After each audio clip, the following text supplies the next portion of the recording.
Deploying its soldiers anywhere in the world within 18 hours, the 82nd Airborne is the United States Army's All-American Division.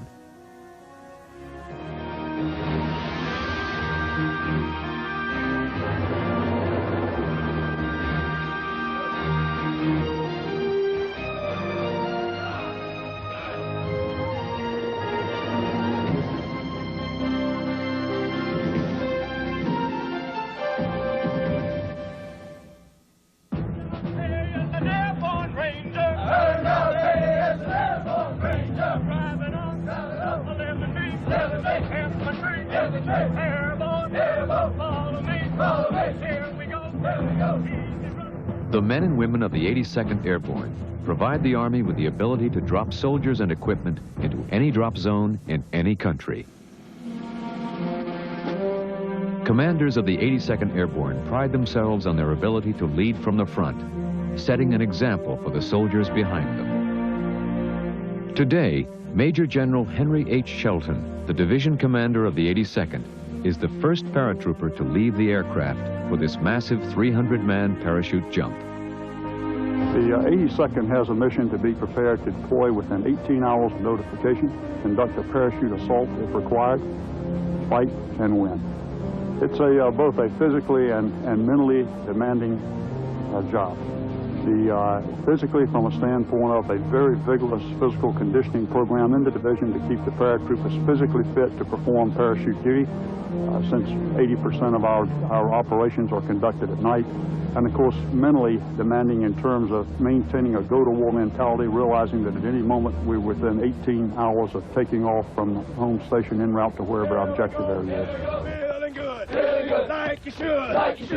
Knowing that they can be deployed to any point on the globe in a moment's notice, all ranks, including the commanding general, must remain in top physical condition at all times. Every morning at 6:30 a.m., the streets at Fort Bragg are closed off for 1 hour so that the 13,000 members of the 82nd Airborne can conduct physical training.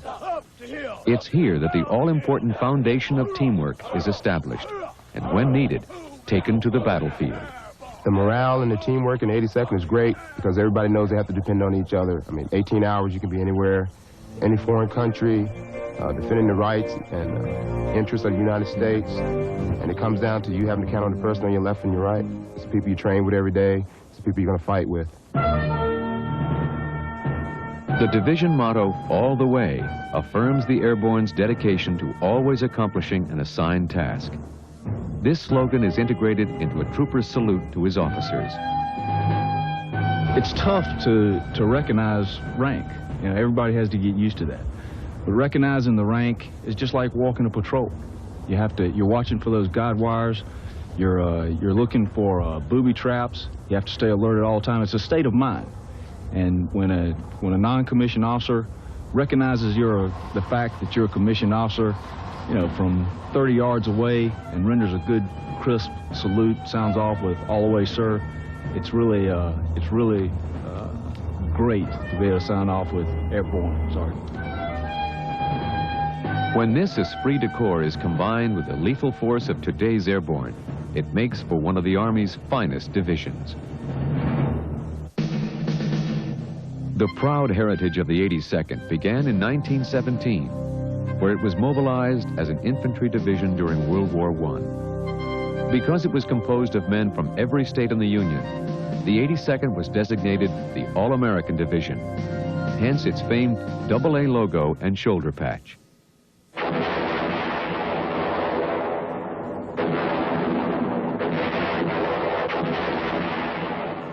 In 1942, during the Second World War, the 82nd Infantry Division was redesignated the 82nd Airborne Division and conducted 4 combat jumps in the European theater against Hitler's Third Reich. The division's first 2 combat operations were parachute and glider assaults into Sicily and Salerno. These missions proved that airborne operations were indeed a valuable asset to Allied forces. The offensive continued with the liberation of Naples and the city of Anzio, where one of the regiments of the 82nd earned the nickname Devils in Baggy Pants, taken from an entry in a German officer's diary. On June 6, 1944, D-Day, the 82nd and combined Allied forces dropped into the Nazi-held countryside ahead of the amphibious troops. This would prove to be the largest airborne assault in history. For 33 days, the men fought without relief or reinforcements. Of the 13,000 men who jumped into Normandy, over 8,000 were either killed or wounded.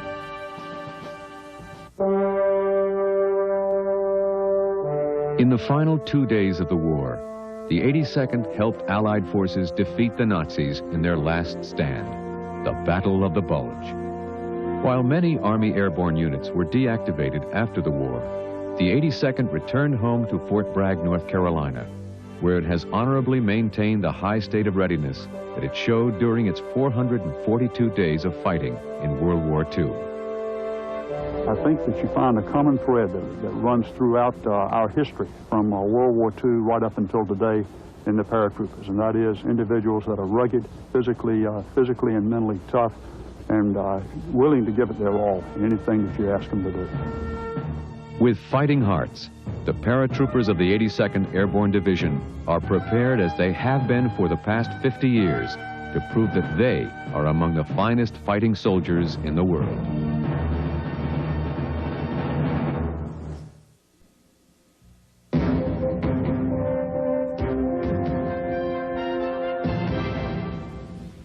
Rotate one jumper to the right!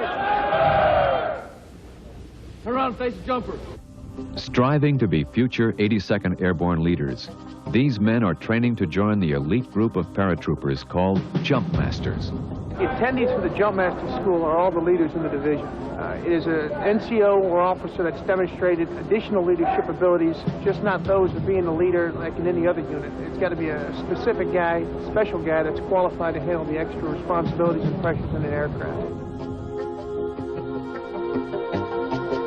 The Jump Master School is a 13-day course where the soldiers learn the rules and regulations of being a Jump Master leader. They're trained to properly inspect the men, their equipment, and are taught the responsibility of being 100% accountable for the safety of their paratroopers. Each jumper is required to be inspected by a qualified and current jump master prior to boarding an aircraft. And this not only ensures the jumpers have a safe airborne operation, it's concerned that he not going to get killed or have some severe bodily injury. After that exam, out of the original 80 students I start with, I'll probably graduate 36 out of that 80. 82nd Airborne soldiers assigned to the Combat Service Group are well trained in preparing heavy equipment for large-scale tactical parachute drops. Sheridan tanks to Humvees, the men and women of the Aerial Delivery Platoon can lash a parachute to nearly any vehicle. To protect the equipment from landing impact, the 82nd has devised a method of using aluminum pallets with an innovative mix of tape, cardboard, and nylon webbing. After preparation is complete, the vehicles are delivered to the aircraft. A C-141 transport plane containing 2 Humvees approaches the designated drop zone. In rapid succession, the 5,200-pound vehicles are pulled from the aircraft by 2 100-foot in diameter cargo parachutes. Immediately, 3 more planes pass over, and the sky fills with paratroopers assigned to mobilize the vehicles and secure the area. He's physically fit. He's mentally fit. I can't stress enough the amount of courage that it takes this trooper to get up at 2:30 in the morning on an aircraft flying in February, and it's below freezing outside, and he's way back in the middle of the stick, and they open the door, and he's jumping in some foreign place that he's never been before. I think that's what makes him unique, the ability to face the unknown and do so without hesitation. Heavy drop missions also allow the 319th Airborne Artillery Battalion to deploy their weapon of choice, the 105mm howitzer gun. Its 7-man crew is capable of delivering the weapon's 34-pound exploding round to within a few feet of its target, at a distance of over 9 miles. Number 3 deflections, 2739ers, 0 mils. Range 3200. Fire at will. Fire at will.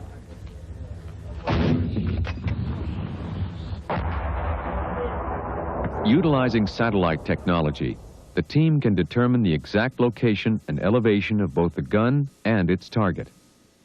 Up-to-the-minute weather observations also provide vital information such as wind direction, humidity, and barometric pressure, all of which affect the trajectory of the round.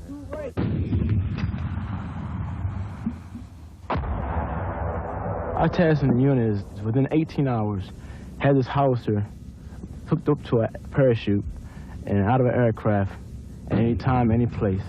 I'm very honored to be in 82nd Division. You know, jump out of aircraft is something I always wanted to do, and I like to do it for a long period of time. Fire mission, fire mission, Fire mission.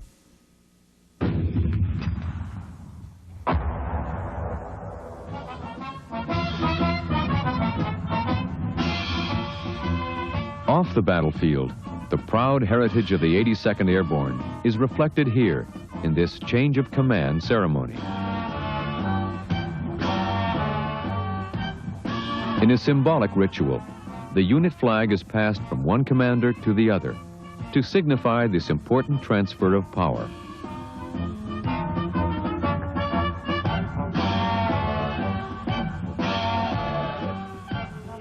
Okay, Jumpmaster! The world-famous All-American Choir provides entertainment for the division commander and his officers. Go! Here we go! All the way, gotta be rough and tough, airborne, every day. We run to the sun, no sweat, not yet. But even during R&R, the soldiers must be prepared at a moment's notice to deploy any place on Earth. For the men and women of the 82nd Airborne Division, nothing is more important than maintaining this go-to-war mentality. All the way, airborne, airborne, all the way, driving on, driving on. All the way, airborne, airborne, all the way, driving on, driving on. Airborne.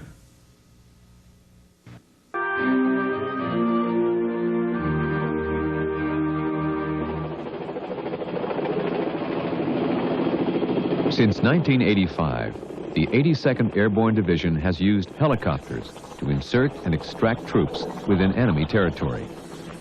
The helicopter provides access to an area that may be too risky to infiltrate by parachute. Fast roping from a helicopter is a method to minimize insertion time into a hot area. Utilizing a 50-foot rope, the men leave the hovering aircraft in a controlled descent and move quickly to a concealed position. It is very easy to train hard and hurt soldiers. Well, in the 82nd Airborne Division, we cannot afford to hurt soldiers because we have the cream of the crop. We have the best privates, the best NCOs, and every time we hurt one of those individuals, we have just degraded the combat effectiveness of a unit. Within the last hour, the battalion scouts sighted 3 individuals at objective Cat. With the aid of a sand table map, these men receive an operation order to conduct a live fire infiltration exercise. Sand tables are a field expedient method to provide pre-assault briefings and discuss how each paratrooper will approach the objective.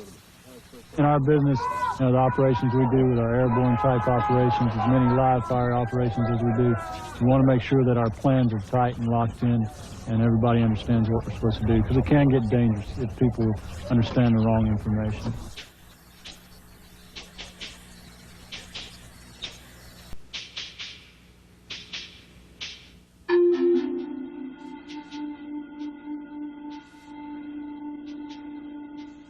Well, basically what we were doing is a movement to contact. That's when we go out and search for the enemy. And I, myself, as the point man, I'm responsible for land navigation to make sure we're going to where we're supposed to be. And I'm also there to make sure that my team, upon making initial contact, bounds up and destroys the enemy. Go, Young, move up!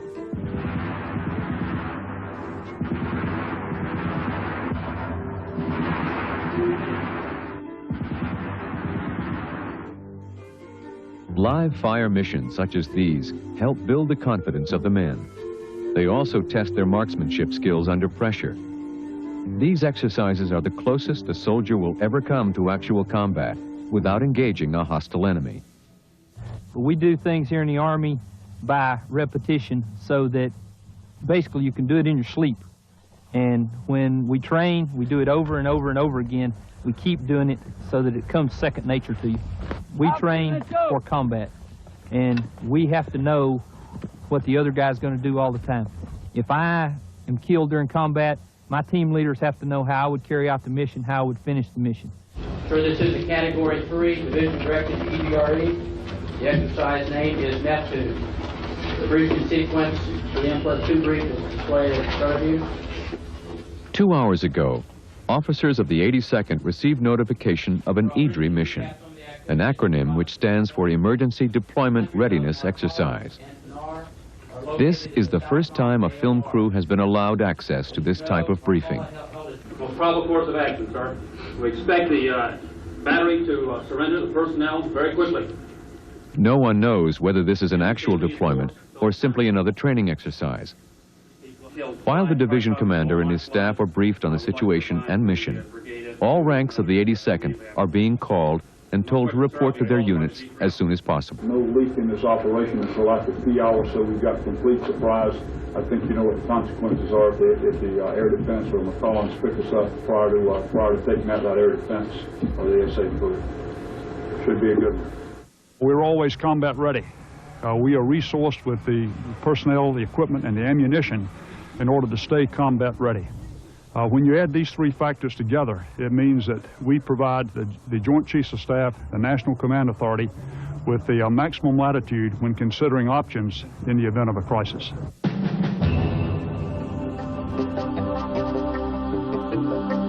With the day's first light, paratroopers prepare equipment for their imminent departure. The soldiers are contained in the personnel holding area, completely isolated from the rest of the world. This fortified lockdown is to maintain maximum security while the operation orders are given.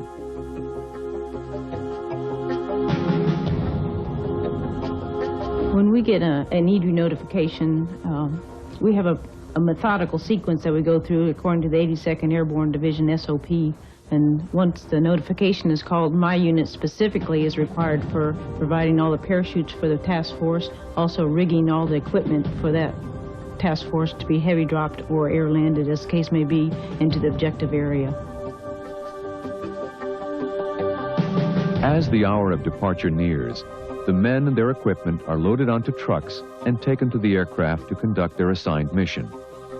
Today's EDRE is a full-scale company parachute drop at a secret location somewhere within Fort Bragg's 150,000-acre training area.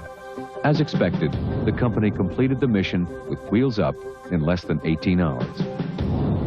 I'm honored to be here. I feel truly blessed to have an opportunity to work with these outstanding soldiers. I feel very fortunate, and every day count my blessings that I have the opportunity to do this. And it's challenging, and every day is a new day in the 82nd. I think the unique thing about the 82nd is not only our training, but I think when you get the 82nd or an airborne unit, you get more than just well-trained soldiers. We come with an attitude, and an attitude of that we're prepared to go anywhere, as I just mentioned. Also, to fight and win. It's just like I tell the troops, after being here for so long, being in the 82nd, the things that you do here, it's a small price to pay to be one of America's finest. And they always laugh at it, but I do it when things are going well, and at the same time, I do it when things are real hard and it's really demanding physically and mentally. I still say the same thing and try to keep everybody motivated that way. The 82nd Airborne Division historically has a reputation for being the first ones in, the last ones out, and always there, because they are the best. And the reason why they are the best is because leadership is not compromised. The training standards are not compromised. The quality of the soldier is not compromised. And if you cannot hack in the 82nd Airborne Division, you're gone. And we're a team, and the team deserves the best that they can possibly have. The 82nd Airborne Division is the best unit in the United States Army today. Over the years, the division has seen many changes. In the future, it will continue to evolve. But one thing that will never change is the pride of its soldiers. For as long as there is an elite paratrooper, the members of the 82nd Airborne Division will stand ready to demonstrate that they are among the finest fighting soldiers in the world. Here we go, all the way down the beat, rough and tough, airborne, every day, we run to the sun, no sweat, not yet, bo dilly, have you heard? Bo dilly, have you heard? We're gonna jump from a big iron bird. Hey, we're gonna jump from a big iron bird. Stand up, hook up, jump to the door.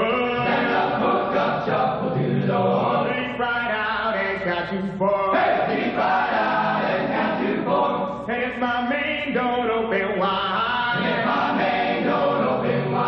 I've got a reserve by my side. Hey, I've got a reserve by my side. Early one morning by 3:45, my first sergeant came through the door. He had NCOs all around his desk, a leg lieutenant in the linen red. All the way airborne, all the way round on. Run on, all the way airborne, all the way round on. Run on, here we go, all the way, gotta be rough and tough.